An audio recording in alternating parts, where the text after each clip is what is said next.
As Sean O'Malley stepped aboard the ship bound for America, he was met with a scene of chaos and commotion. The Garrick, known colloquially as a coffin ship, due to its cramped and dismal conditions, was packed to the brim with weary travelers seeking refuge and opportunity across the Atlantic. Below deck, the air was thick with the scent of sweat and sea spray, mingling with the pungent aroma of stale provisions. Cramped quarters offered little respite from the relentless sway of the ship, as passengers jostled for space on makeshift bunks or huddled together on the hard wooden floors. Life aboard the Garrick proved to be a tumultuous yet transformative experience for Sean O'Malley. As the ship cut through the vast expanse of the Atlantic Ocean, Sean found himself swept up in a whirlwind of activity and camaraderie, forging bonds that would shape the course of his journey in ways he never could have imagined. Amidst the throngs of fellow passengers, Sean crossed paths with a young boy named Michael O'Connell, a spirited soul with eyes that sparkled with a mixture of innocence and resilience. At just 10 years old, Michael had already endured more hardship and loss than most could bear. His immediate family, like so many others, had fallen victim to the ravages of the Great Famine, leaving him orphaned and alone in a world that seemed intent on breaking his spirit. Yet, despite the weight of grief and uncertainty that hung heavy upon his young shoulders, Michael faced the journey with a courage and determination that belied his tender years. With a heart full of hope and a longing to reunite with family across the sea, he clung to the promise of a brighter future on the distant shores of America. It was on a quiet afternoon aboard the Garrick, as the ship cut through the gentle swells of the Atlantic, Sean O'Malley and Michael found themselves seated side by side at a weathered wooden table in the cramped galley.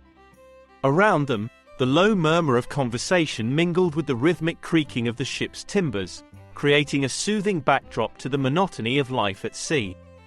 As they unwrapped their meager rations for the day, a handful of dry biscuits and a small portion of salted beef, Sean couldn't help but notice the hunger that lingered in Michael's eyes, a hunger that mirrored the gnawing emptiness in his own stomach. Despite the meager offerings before them, Sean's heart ached at the thought of Michael going hungry, his young frame already worn thin by the trials of the journey. Sean felt protective of the poor, starving lad, and, with a sense of determination burning brightly within him, Sean handed a piece of hardtack from his own meager portion and held it out to Michael, a silent offering of solidarity and compassion in the face of adversity. For a moment, Michael hesitated, his eyes wide with surprise and disbelief at the unexpected gesture of kindness. But as he met Sean's gaze, he saw something reflected back at him, a glimmer of hope amidst the darkness, a reminder that even in the bleakest of times, there was still goodness to be found in the world. With a shy smile and a grateful nod, Michael accepted the offering, his fingers closing around the hardtack with a sense of reverence and gratitude. In that simple exchange, a bond was forged between them, a bond that transcended the barriers of age and circumstance, uniting them in a shared journey of resilience and hope.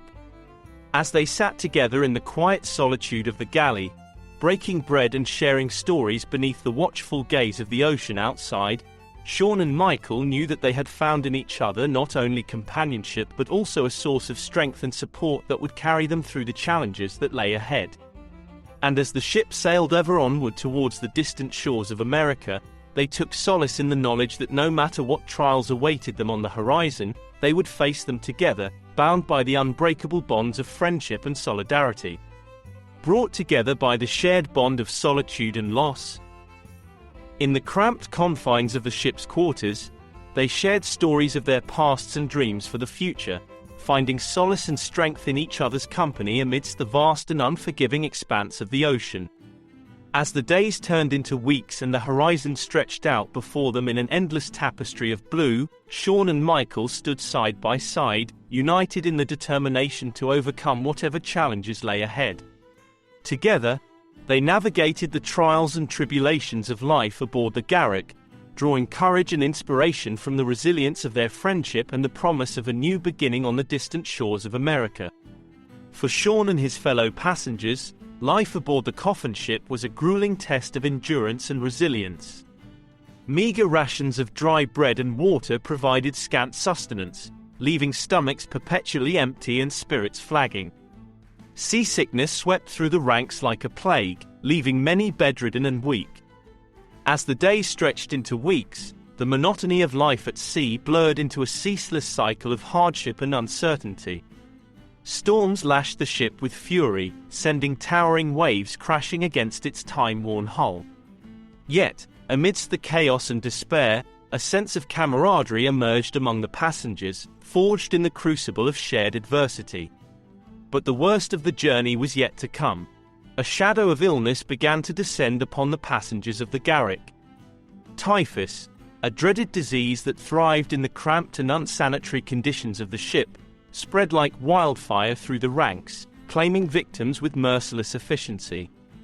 Among those who fell ill was Michael O'Connell, the spirited young boy whose resilience had inspired Sean O'Malley from the moment they met. Despite his best efforts to care for his friend, Sean watched helplessly as Michael's condition worsened with each passing day, his once bright eyes dulled by fever and delirium. As the ship's crew scrambled to contain the outbreak and tend to the sick and dying, Sean remained steadfast at Michael's side, offering what little comfort and solace he could in the face of overwhelming despair. But despite his best efforts, he knew that there was little he could do to save his friend from the cruel grip of the disease that ravaged his body. In the quiet hours before dawn, as the ship sailed on through the darkness towards an uncertain fate, Michael O'Connell drew his final breath, his frail form succumbing to the relentless onslaught of typhus. With a heavy heart and tears streaming down his cheeks, Sean held his friend's hand in a silent farewell, his grief mingling with a sense of profound loss that threatened to consume him. As Michael's lifeless body was consigned to the depths of the ocean, Sean stood on the deck of the Garrick, his eyes fixed on the distant horizon as he grappled with the magnitude of the tragedy that had befallen them.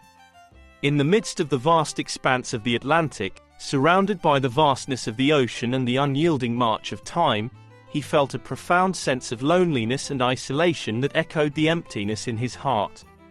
Michael O'Connell's death hit the 16-year-old Sean hard. Michael had reminded Sean of his younger brother, also named Michael, and the death of his new and now departed friend reminded Sean of the death of his mother Mary the year before. But even as he mourned the loss of his friend, Sean knew that Michael's spirit would live on in the memories they had shared and the bond that had united them in life and death.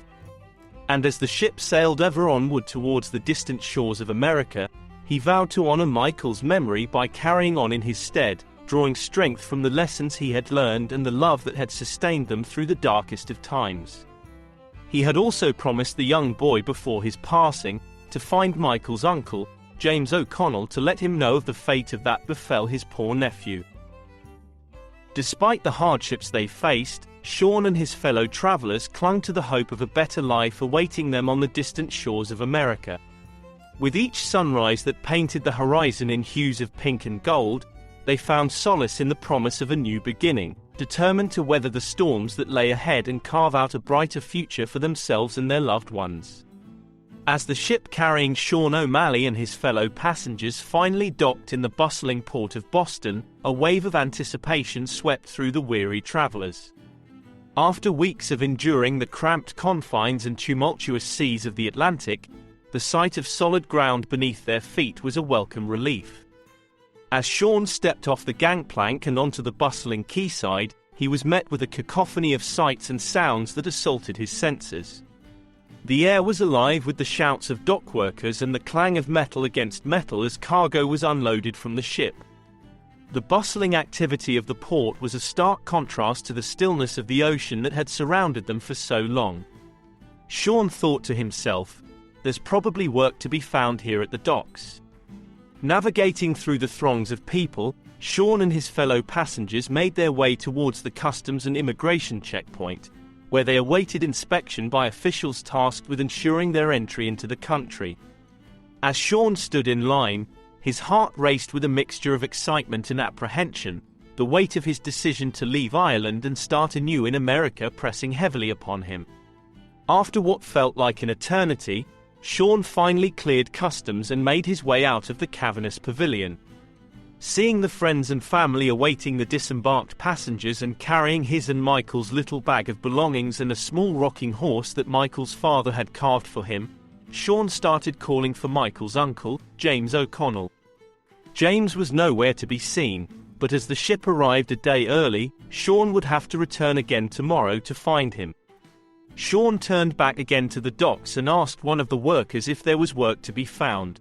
The grizzled young man merely grunted and pointed to a tall man with a furrowed brow who was barking orders at two other men in the distance.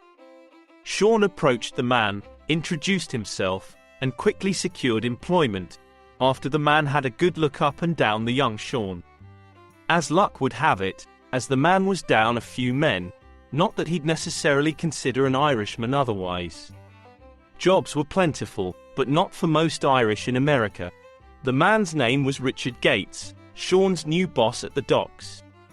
As Sean stepped out into the streets of Boston, his eyes wide with wonder at the bustling metropolis that lay before him.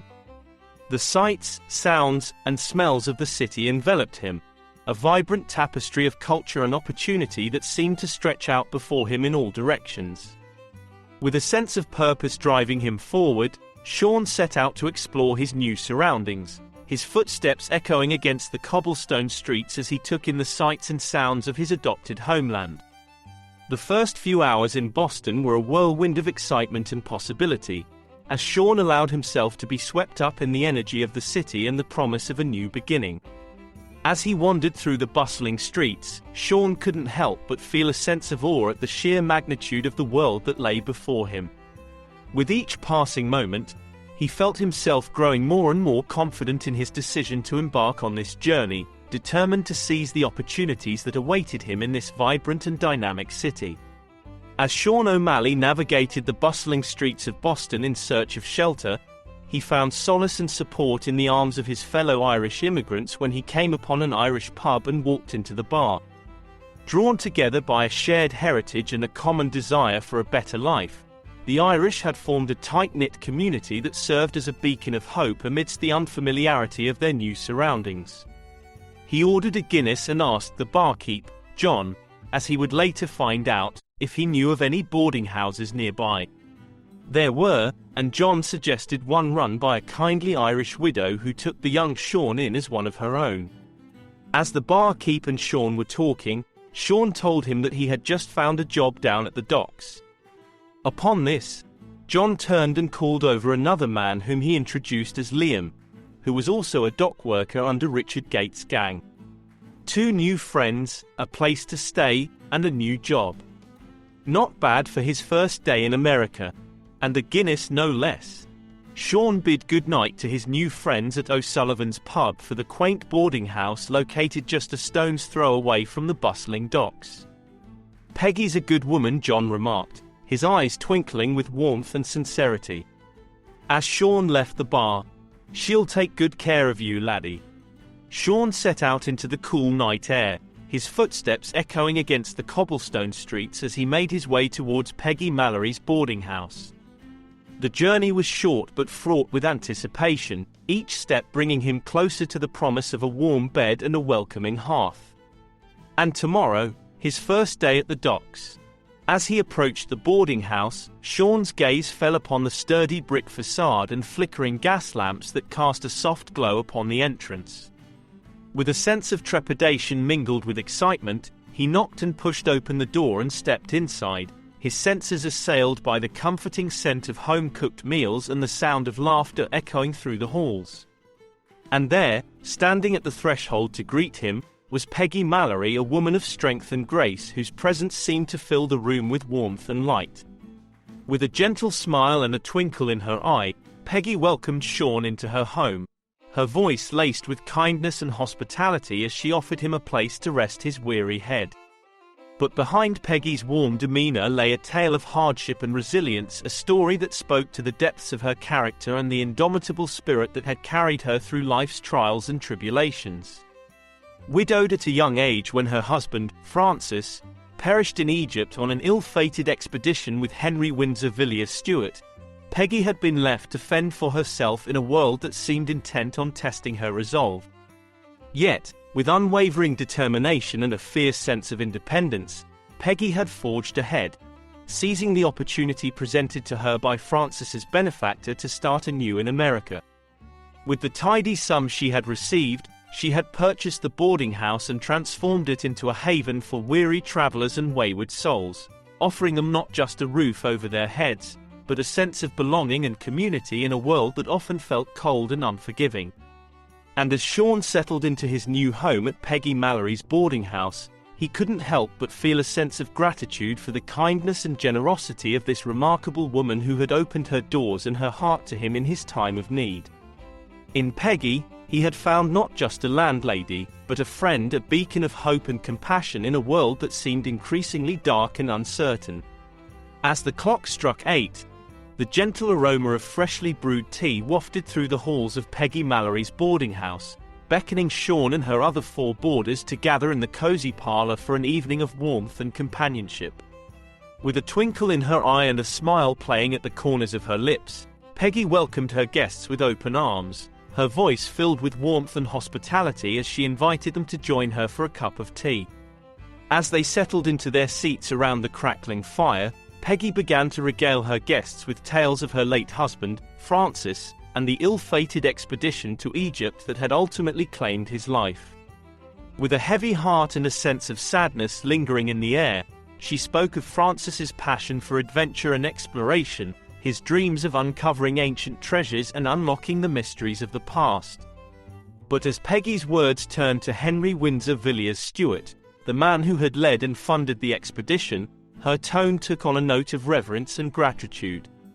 Henry Windsor Villiers Stewart was more than just a benefactor to Peggy and Francis. He was a man of principle and integrity, a staunch supporter of Catholic emancipation in Ireland and a champion of justice and equality for all. Born into a prominent Catholic family with a long and storied history, Henry Windsor Villiers Stewart had inherited a sense of duty and responsibility to his fellow man from an early age. Throughout his life, he had fought tirelessly for the rights of Catholics in Ireland, advocating for political reform and social justice in the face of entrenched prejudice and discrimination. It was this spirit of activism and compassion that had led Henry Windsor Villiers Stewart to let a young and inquisitive Francis, a farmhand, join him in the expedition to Egypt, seeing it not just as a chance for adventure and discovery, but as an opportunity to further the cause of Catholic emancipation and advance the cause of justice and equality for all, one young Irishman at a time. And though Francis's journey had ended in tragedy, Peggy took solace in the knowledge that his legacy lived on in the hearts and minds of those who had been touched by his kindness and generosity. With a silent toast to the memory of her late husband and the noble ideals for which he had fought, Peggy raised her cup of tea in a silent salute to Henry Windsor Villiers Stewart and the enduring legacy of hope and justice that he had left behind. Peggy's living room grandfather clock had just struck 11. Mary had mesmerized her guests for nearly 3 hours now. Sean was completely enraptured by the story but knew he'd be best getting to bed for his first day of work tomorrow. Sean politely took his leave for the evening, and as he turned to the stairs in his room, Peggy yelled to him, "You're a good young lad. Remember, you're not alone anymore."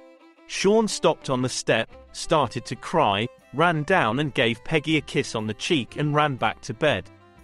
Peggy woke Sean and the other boarders early that day for some breakfast, but before Sean got to the table, Peggy gently tugged at his arm and escorted him to the pantry, where, on the table, was a half-eaten turkey.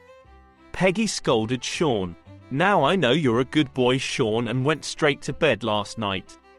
But I think you brought some wee folk with you by the looks of the pantry. They had a grand feast last night."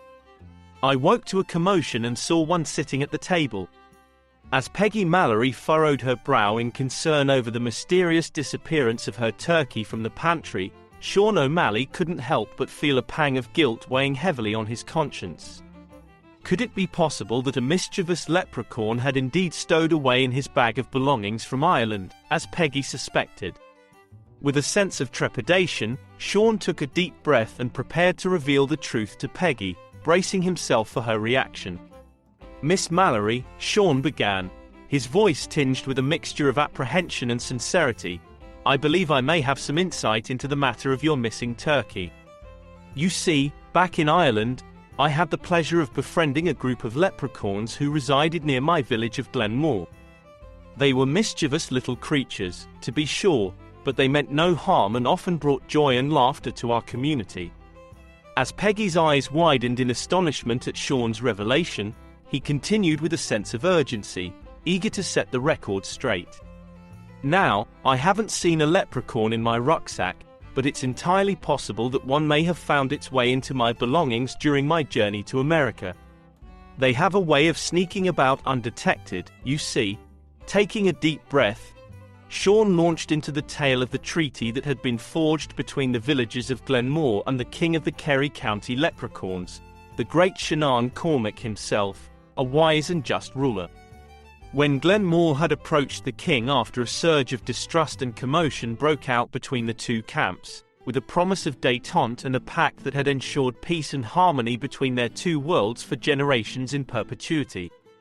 In exchange for our promise not to impede their free movement within County Kerry, nor to capture them or take their gold, the leprechauns agreed to cease their pranks on the townsfolk and become respected members of our community, Sean explained, his voice filled with reverence for the ancient pact that had bound their fates together. And so, Miss Mallory, I believe it is entirely possible that a leprechaun may have found its way into your pantry in search of a bit of mischief and a taste of your delicious turkey. But fear not, for they mean no harm, and I'm sure they will return what they have taken once they've had their fill.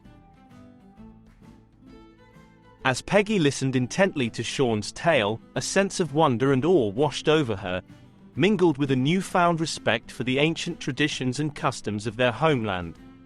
And as the fire crackled merrily in the hearth and the strains of laughter echoed through the parlor, Sean couldn't help but feel a sense of relief knowing that he had finally laid Peggy's suspicions to rest and reaffirmed the bonds of friendship and trust that bound them together.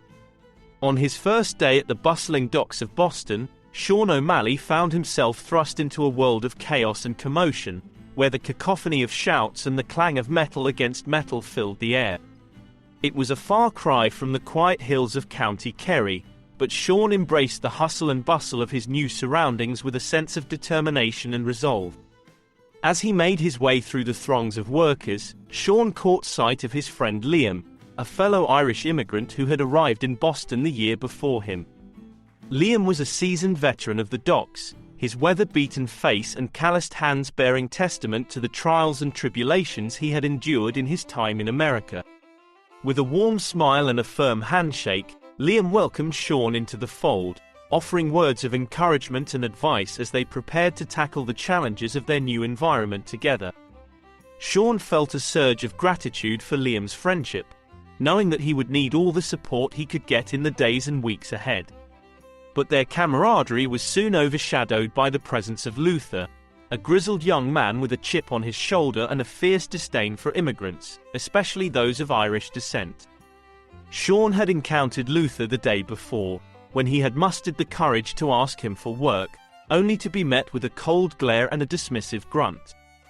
As Sean made his way through the ranks of workers, introducing himself to his new colleagues with a friendly smile and a firm handshake, he couldn't shake the feeling of unease that gnawed at the pit of his stomach. When he finally reached Luther, the young man's hostility was palpable, his eyes narrowing with contempt as he spat on Sean's shoe before turning away without a word. Stunned by the suddenness of the attack, Sean could only stand there in shock as Liam grabbed his shoulder and shook his head with a knowing look. "Pay Luther no mind," Liam muttered, his voice tinged with resignation. "There's no coin in it. Luther doesn't like us Irish." With a heavy heart and a sense of foreboding weighing heavily upon him, Sean knew that his journey in America would be fraught with challenges and obstacles, both seen and unseen. But with Liam by his side and the determination burning brightly within him, he was ready to face whatever trials lay ahead, confident in his ability to overcome adversity and carve out a place for himself in this new and unfamiliar world. Bonding over shared experiences and a mutual determination to succeed, Sean and Liam quickly formed a deep and lasting friendship. Together, they embarked on a journey of survival and perseverance, navigating the trials and tribulations of immigrant life in America with unwavering resolve and unwavering camaraderie. Through the support of his newfound friends and the resilience of his own spirit, Sean was able to overcome the obstacles that stood in his path and carve out a place for himself in this vibrant and dynamic city. As he settled into his new life in Boston, Sean knew that he had found not only a home but also a family in the tight-knit community of Irish immigrants who had welcomed him with open arms. As Sean O'Malley settled into life in Boston, he found himself drawn to the vibrant Irish community that thrived amidst the bustling streets of the city. After his arrival in Boston, Sean spent days looking to find James O'Connell, Michael's uncle, to tell James of the fate of his dearly departed nephew. He would often stand amongst the others waiting for passengers to disembark ships sailing from Ireland.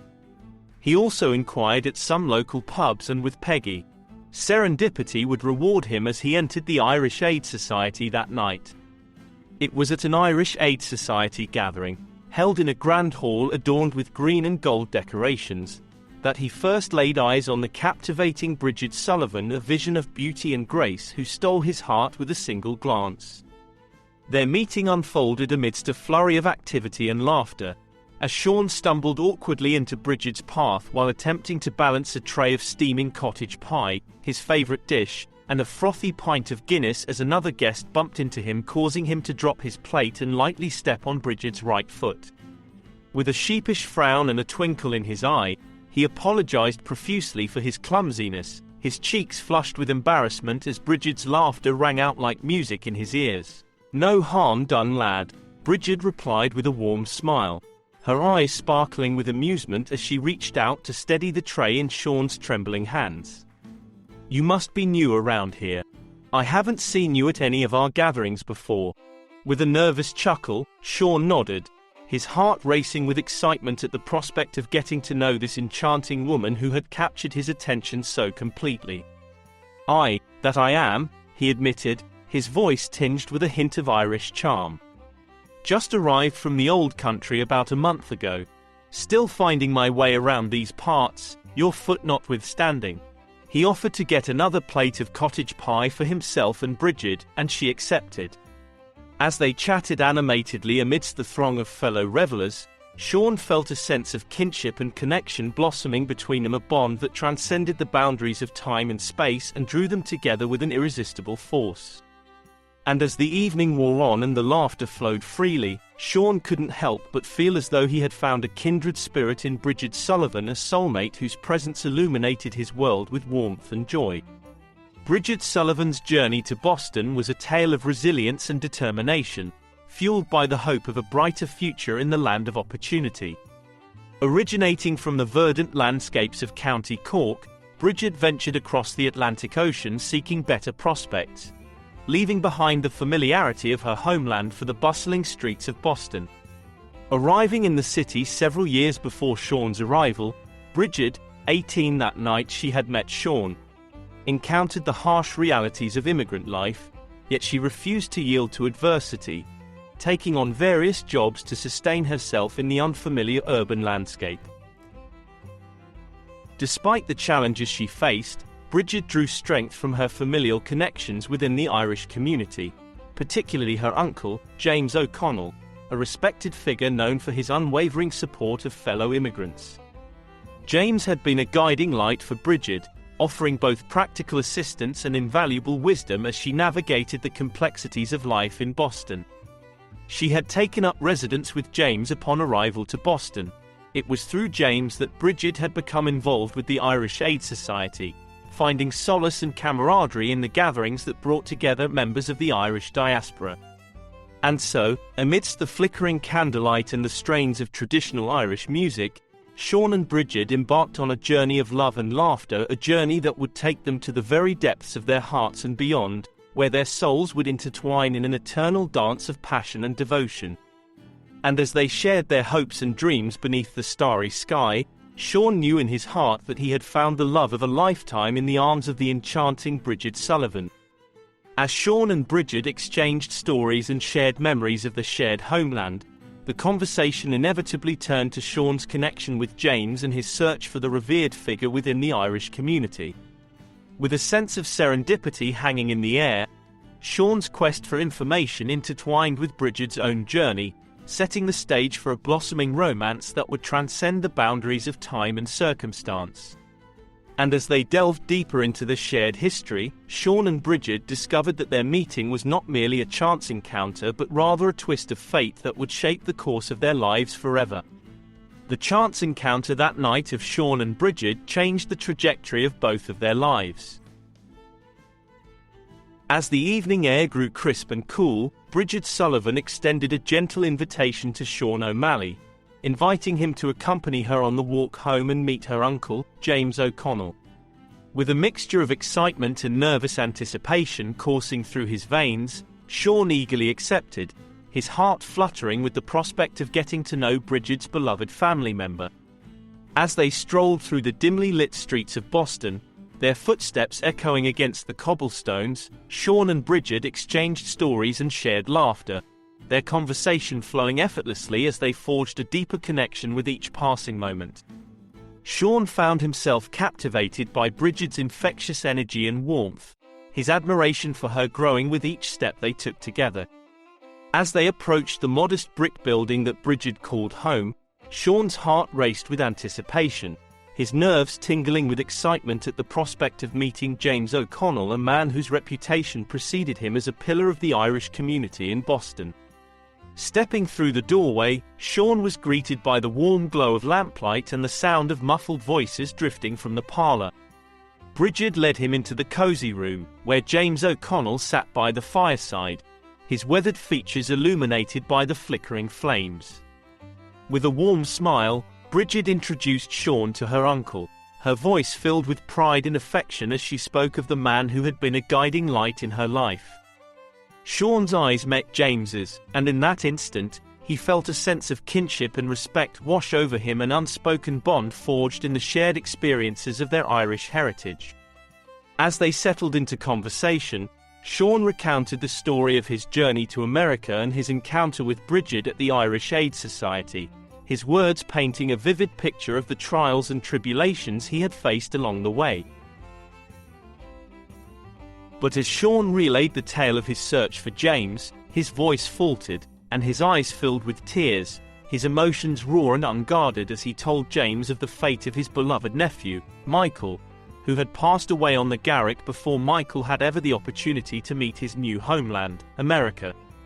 And as James listened to Sean's story, his heart heavy with sorrow, he could not help but be moved by Sean's courage and determination in the face of adversity, as well as how Sean took care of Michael and how Michael had reminded Sean of his younger brother, who shared the same name as James' nephew.